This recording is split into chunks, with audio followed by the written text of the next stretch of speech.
Good evening बच्चों। आज हम करते हैं एक एडवर्टाइजमेंट जो कि क्लास 12th के इंग्लिश पेपर सेक्शन बी का एक क्वेश्चन है। क्वेश्चन नंबर हमेशा 3 होता है। ये राइटिंग से हम लेते हैं इस क्वेश्चन को, और ये जो क्वेश्चन है वो 2022 में आ चुका है। यू आर गोइंग अब्रॉड, आप विदेश जा रहे हैं। You want to sell your house, आप अपना मकान बेचकर जाना चाहते हैं। बिल्ड 3 years ago, जो आपका मकान है वो 3 साल पहले बना हुआ है। Draft and advertisement giving all the necessary details, एक एडवर्टीजमेंट बनाइए मकान बेचने के लिए जिसमें सारी आवश्यक डिटेल्स उसमें होना चाहिए। Of the house and it's locality, मकान के बारे में सारी डिटेल और कैसे स्थान पर वो है बना हुआ है, उसकी लोकेलिटी क्या है वो आपको बताना है। तो चलिए इसका आंसर सॉल्व करते हैं। क्वेश्चन को हमने अच्छे से समझ लिया है। अब बनाते हैं एडवर्टीजमेंट। एडवर्टीजमेंट बनाने के लिए रेक्टेंगुलर यानी आयताकार बॉक्स के अंदर हम एडवर्टीजमेंट को बनाते हैं। आपने न्यूज़पेपर में देखा होगा किस तरह से एक रेक्टेंगुलर बॉक्स के अंदर, आयताकार बॉक्स के अंदर इस एडवर्टाइजमेंट को लिखा जाता है, प्रिंट किया जाता है।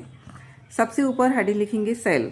यहाँ क्वेश्चन में आपने देखा होगा SELL सेल लिखा होता है, और हम जब एडवर्टाइजमेंट बनाते हैं तो यहाँ सेल लिखा होता है।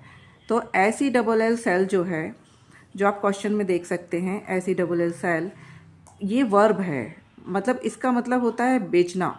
और SALE सेल जो है उसका मतलब है कि जैसे इसमें छूट भी मिलने वाली है। फॉर सेल, जैसे हम पढ़ते हैं किसी बोर्ड में सेल लिखा होता है तो हम समझ जाते हैं कि कुछ सस्ते में मिलने वाला है।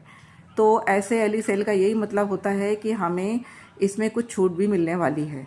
तो इस तरह से रेक्टेंगुलर बॉक्स में हम इस आंसर को लिखेंगे। SALE सेल का मतलब आप समझ गए हैं, तो दोनों में कंफ्यूज नहीं होना है। क्वेश्चन में SELL लिखा होगा और आपको आंसर में SALE सेल लिखना है। चलिए इसको देख लेते हैं।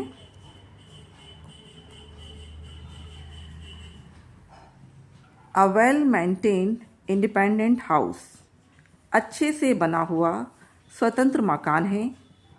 बिल्ट 3 years ago, 3 साल पहले ही बना है। अवेलेबल फॉर सेल, बेचने के लिए उपलब्ध है। As the owner is going abroad, कारण है कि जो मालिक है, ऑनर मीन्स मालिक, विदेश जा रहे हैं।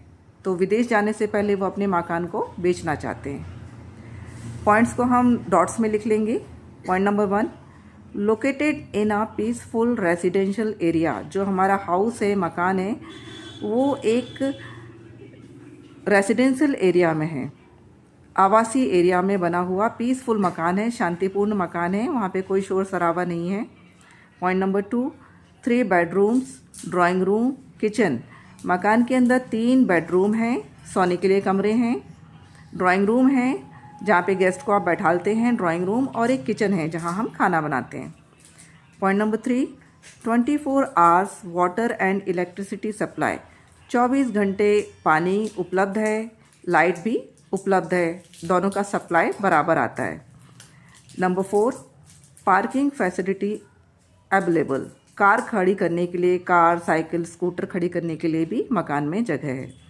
Number 5, near school, market and bus stop, मकान के पास या मकान स्कूल, मार्केट और बस स्टॉप के पास है। प्राइस रीजनेबल है, मतलब सही प्राइस में मिलने वाला है।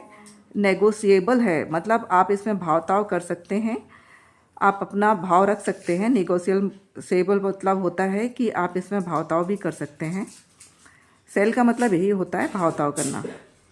कॉन्टेक्ट नंबर में अब आपको कॉन्टेक्ट नंबर देना होगा। भाई आप मकान मालिक हैं, बेचना चाहते हैं, तो कैसे कांटेक्ट करेगा कोई? तो आपको एक अपना मोबाइल नंबर भी लिखना होगा। तो आप एक नंबर कोई भी लिखकर 9 क्रॉस लगा दीजिए, क्योंकि जो मोबाइल नंबर होता है वो 10 डिजिट का होता है।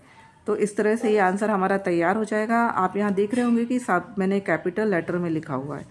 कैपिटल लेटर में इसलिए लिखा हुआ है ताकि आप स्पेलिंग में कंफ्यूज ना हो, लेकिन आपको अपनी हैंड राइटिंग में लिखना है, ऐसा कैपिटल नहीं लिखना है। आप अपनी हैंड राइटिंग में इस आंसर को लिखेंगे, कैपिटल सिर्फ आपके समझने के लिए है।